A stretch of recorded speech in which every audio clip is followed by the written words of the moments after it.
حضرت ادریس علیہ السلام دنیا سے چلے جاتے ہیں، پردہ پوش ہو جاتے ہیں، تو کہتے ہیں کہ ان کا بیٹا جو ہے نا وہ سوچتا ہے کہ میں اپنے باپ سے ملوں، تو وہ ایک دریا کے کنارے جاتے ہیں. جیسے حدیث میں ہے کہ ایک لائٹ نکلتی ہے، لائٹ کو فالو کرتا ہے تو اس کی اپنے باپ سے ملاقات ہوتی ہے. حضرت ادریس علیہ السلام اس کو پیغام دیتے ہیں کہ نوح علیہ السلام کو بولو کہ کشتی بنانی شروع کر دے، کیونکہ ادھر جو ہے نا اللہ تعالیٰ کی طرف سے اب عذاب آنے والا ہے.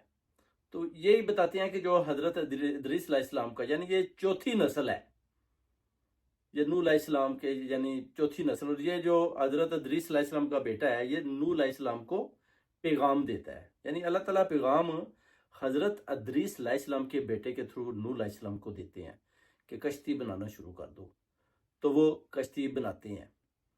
تو یہ چیزیں بھی ہیں. یعنی حضرت ادریس علیہ السلام کا کہتے ہیں کہ وہ جب وحی نازل ہوتی ہے تو اوریل فرشتہ ایک ہوتا ہے، وہ وحی لے کر آتا ہے. تو آپ سوچتے ہیں کہ میں ذرا مرگ الموت کو بھی مل لیتا ہوں، اسے پوچھ لیتا ہوں کہ میری کب جان نکلنی ہے، کیونکہ اگر تم نے میری جان لینی ہے تو میں کچھ اپنی چیزیں بھی پلان کر لوں. تو اوریل فرشتہ ان کو چوتھے آسمان پر لے کر جاتا ہے. ادھر جب ان کی ملاقات ہوتی ہے ملک الموت سے فرشتہ جو ہے، تو وہ کہتے ہیں کہ مجھے تو حکم تھا کہ آپ کی جان چوتھے آسمان پر نکالنی ہے، تو میں تو سوچ رہا تھا کہ آپ تو زمین پر ہیں، تو آپ ادھر کیسے پہنچیں گے؟ تو پھر وہ جو ہے نا چوتھے آسمان پر حضرت ادریس علیہ السلام کی جان بھی قبض کر لیتا ہے. اور یہی آپ واقعہ معراج میں بھی دیکھیں، حضرت محمد صلی اللہ علیہ وآلہ وسلم نے بتایا کہ میری ملاقات چوتھے آسمان پر حضرت ادریس علیہ السلام سے بھی ہوتی ہے. یعنی یہ بھی ایک آپ دیکھ سکتے ہیں کہ 1,24,000 پیغمبروں کے بعد حضرت محمد صلی اللہ علیہ وآلہ وسلم آخری رسول، اور معراج کا سفر اور ملاقات حضرت آدم علیہ السلام سے، اور چوتھے آسمان پر حضرت ادریس علیہ السلام سے.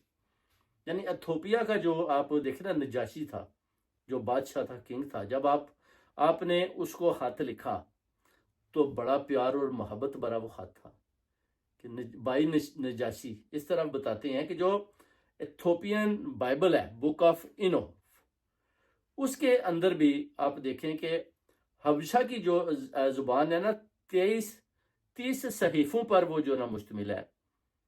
حضرت محمد صلی اللہ علیہ وآلہ وسلم کا خط نجاشی کو جاتا ہے، جو اپنا حبشہ کا نجاشی ہے، جو ایتھوپیا کا کنگ ہے، بادشاہ ہے. اس میں کیا لکھتے ہیں؟